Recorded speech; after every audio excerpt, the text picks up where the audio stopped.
गर्मियों की दुल्हन। आम, नारियल पानी, ठंडा पानी, एसी। अरे ये सब तो बाद में याद आता है। सबसे पहले याद आते हैं हमारी अलमारी में रखे हुए वो हल्के फुल्के कपड़े, जिन्हें पहनने के बाद गर्मी का एहसास थोड़ा सा कम, पसीना कम और आरामदायक सा महसूस होता है ना। आपको भी याद आ गए ना आपके वो हल्के फुल्के से कपड़े। लेकिन हमारी पिंकी को ये सब कहाँ सूझने वाला था। वो तो ले रही थी जैकेट और ठंडी में पहनने वाले कपड़े। अरे माँ, मैं हनीमून के लिए मनाली जा रही हूँ। आपको पता है ना वहाँ कितनी ठंड होती है। हाँ हाँ, मुझे पता है, वहाँ बहुत ठंड होती है बेटा। तूने सारे कपड़े अच्छे से बैग में डाल लिए हैं ना? हाँ माँ, मैंने सब कुछ रख लिया है। हम लोग 10 दिन रहने वाले हैं वहाँ। कितना मज़ा आएगा ना। सही है। दिल्ली की गर्मी से तो शिमला में तुम दोनों को मज़ा ही आएगा। अच्छा, तूने बाकी कपड़े भी रख लिए ना? हाँ मम्मी, मैंने शिमला जाने वाली बैग अलग से बनाई है और घर में पहनने वाले कपड़े अलग से वाले हैं। नई दुल्हन है ना, अच्छे अच्छे सूट डालना, समझी? क्योंकि शादी के बाद सबकी नज़र नई दुल्हन पर ही रहती है। हाँ माँ, मैंने सारे अच्छे अच्छे सूट्स ही डाले। आप देखना, जब मैं पहनूंगी ना तो सब लोग देखते ही रह जाएंगे। हाँ, और सारे गहने भी अच्छे से पहनना। हाँ बेटा। हाँ माँ, मुझे पता है। तुम ना ज़्यादा चिंता मत करो, मैं ऐसे तैयार होंगी कि सबसे अच्छी मैं ही दिखूंगी। चल, अब तू बाकी की पैकिंग कर ले, मैं आती हूँ शादी के बाकी काम देखकर। ठीक है माँ। अनुज को फ़ोन कर लेती हूँ, पूछती हूँ सारी पैकिंग हो गई कि नहीं। हेलो, मैं अभी तुम्हें ही याद कर रहा था। क्यों? अरे माँ ने तुम्हारे लिए कुछ कपड़े और साड़ियाँ ली है, तो बस यही सोच रहा था कि तुम उन कपड़ों में कैसी लगोगी।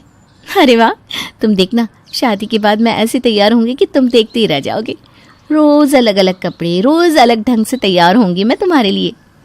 वो कहते हैं ना, शादी का लड्डू खाने में तो बहुत मीठा होता है, लेकिन जब उसे खा लेते हैं तो उसे पचाने में बहुत तकलीफ होती है। हमारी पिंकी के साथ भी कुछ ऐसा ही हो रहा था। अरे वाह वाह, चलो आ गए तुम दोनों घूम के। मज़ा आ गया होगा शिमला में तुम दोनों को। मज़ा तो बहुत आया माँ, वहाँ इतनी ठंडी ठंडी बर्फ़ थी कि पूछो ही मत। यहाँ आकर तो ऐसा लग रहा है जैसे ओले गिर रहे हो। हाँ, यहाँ तो सच में बहुत ही गर्मी है। अरे अब क्या कर सकते हैं, घर तो वापस आना ही था एक ना एक दिन। चलो तुम दोनों अभी जाकर फ्रेश हो जाओ, फिर बहू तुम रसोई में कुछ मीठा बनाकर सबके लिए खाना बना देना, ठीक है? जी ठीक है मम्मी जी। आ जाओ, हम ऊपर कमरे में चलते हैं। हाँ चलिए। दिल्ली की गर्मी तो देखो, मुझसे तो सहन ही नहीं हो रही। तुम एक काम करो, नहा लो और तैयार हो जाओ। आज मोहल्ले की औरतें भी आने वाली है शायद तुम्हें देखने के लिए। अच्छा, फिर तो कुछ अच्छा सा पहनना पड़ेगा। क्या हुआ, तुमने कुछ कहा क्या? नहीं नहीं, मैं नहाकर तैयार होकर आती हूँ। तुम्हारे लिए कपड़े निकाल दूँ? मेरे लिए तुम ट्रैक और टी शर्ट ही निकाल दो। इतनी गर्मी में मुझसे इतने भारी कपड़े नहीं पहने जाएंगे। इनका अच्छा है, ट्रैक और टी शर्ट पहन के बैठ गए। हे भगवान, मुझे तो भारी सा सूट पहनकर रसोई भी बनानी है और घूंघट डालकर बैठना भी है। आज तो बचा लेना राम जी। दिल्ली की गर्मी में जहाँ धूप में पापड़ रखो तो सिक जाते हैं, वहीं पिंकी ने आज भारी सा सूट पहना हुआ था, जिस पर उसने सारे भारी गहने भी पहन रखे थे। अरे वाह बहू, आज तो तू बड़ी ही सुंदर लग रही है। अच्छा किया ये सब पहन लिया। आज मोहल्ले की औरतें भी आने वाली है तुम्हें देखने के लिए। अब एक काम करो, सबके लिए पहले ना हलवा बना दो, फिर खाना बना देना। जी माँ जी। और रिया तुम्हारी मदद कर देगी। हाँ भाभी, चलिए मैं आपकी मदद कर देती हूँ। रिया, तू नहीं कपड़े बदलेगी क्या? नहीं माँ, इतनी गर्मी है, हम तो यही नाइट सूट ही पहन कर रखेंगे बस। कोई मुझे भी नाइट सूट दे दो भाई। ये सूट पहनने के बाद तो मुझे ऐसा लग रहा है जैसे मैंने आग को लपेटा हुआ हो बदन पर। सही कह रही है तू। हम भी यही सोच रहे हैं कि कोई कॉटन का सूट ही पहन लेते हैं। हे भगवान, ये क्या जुल्म है। मेरे सामने ही सब लोग हल्के फुल्के कपड़े पहन रहे हैं और मैं हूँ कि अपनी मौत को दावत दिए बैठी हूँ। क्या हुआ भाभी, कब से आप कुछ सोच रही हैं? अरे नहीं नहीं, कुछ नहीं, बस यही। चलो हम हलवा और खाना बना देते हैं सबके लिए। हाँ भाभी, आइए हम आपकी मदद कर देते हैं। रिया और पिंकी ने मिलकर सारा खाना और हलवा सबके लिए बना लिया, लेकिन उसके बाद पिंकी की हालत गर्मी के कारण जलते हुए कोयले जैसी हो गई थी। बैठ जा बहू, बैठ जा थोड़ी देर। जी माँ जी। बड़ा शौक था मुझे गर्मी में शिमला जाने का। क्या सोचकर मैंने गर्मियों में शादी की। अब ये भी नहीं कह सकती कि मैं नाइट सूट पहन के बैठूं क्या।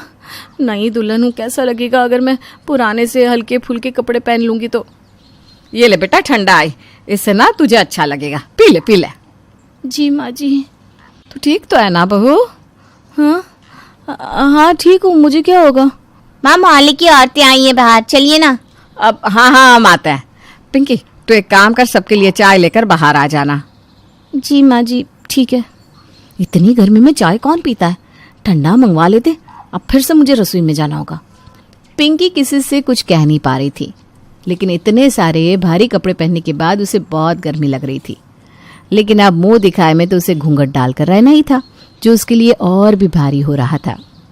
अरे वाह कावेरी, तेरी बहू तो काफी सज धज के बैठी है।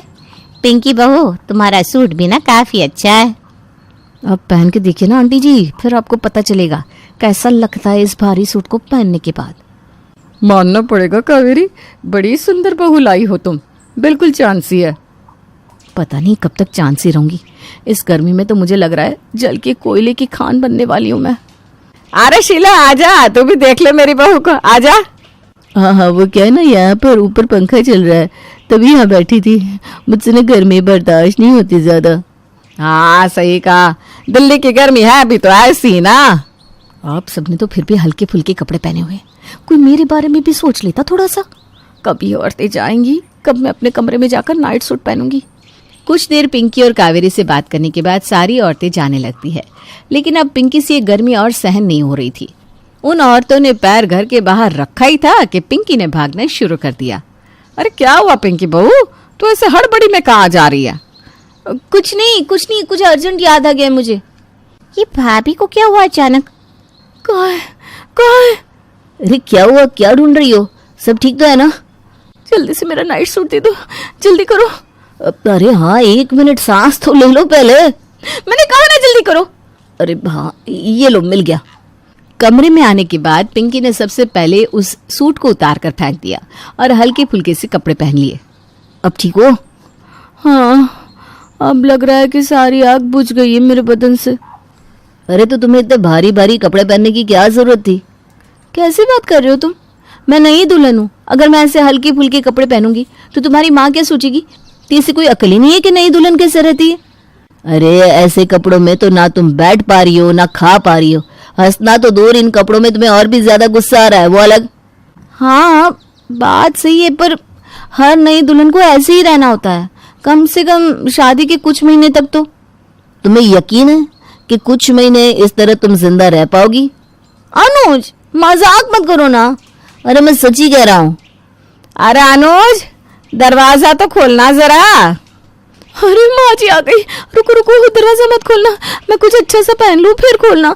अरे पर कहाँ ना रुको। अरे इतनी देर क्यों लग रही है अनुज? हाँ माँ, बस आया। अरे तुम दोनों सो गए थे क्या?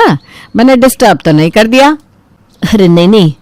माँ जी आइए ना, कुछ काम था क्या आपको? हाँ बहू, मुझे तुमसे ना कुछ जरूरी बात करनी थी, मतलब तू बुरा मत मानना। हाँ मुझसे कोई गलती हो गई क्या? अरे आज सूट के बदले साड़ी पहननी चाहिए थी। नहीं नहीं माँ जी, कहिए ना। आज तूने जो कपड़े पहने थे ना, वो माँ जी मुझे लगा ही था, सूट थोड़ा सा सिंपल था ना। कोई बात नहीं, मैं कल साड़ी पहन लूंगी, आप चिंता मत कीजिए। अरे नहीं बहू, सूट तो बहुत अच्छा था, लेकिन मैं ये कह रही थी कि इतनी गर्मी में इतने भारी कपड़े मत पहना कर। तुझे ये सब पहनते हुए देखकर मुझे गर्मी होने लगती है सच में। तो कुछ हल्के फुल्के कपड़े पहना कर बेटा। माँ जी आप नहीं, मतलब अगर तुझे ये भारी कपड़े पहनने हैं तो पहन सकती है, मैं तो बस। और पिंकी सास के गले लग जाती है। अरे इसे क्या हो गया अब? माँ जी आप देवी हैं, देवी, सच में वरदान बनकर आई हैं। हाँ, आपके चरण कहाँ है माँ जी? अरे इसे क्या हो गया? कुछ नहीं माँ, गर्मी सर पे चढ़ गई है पिंकी के।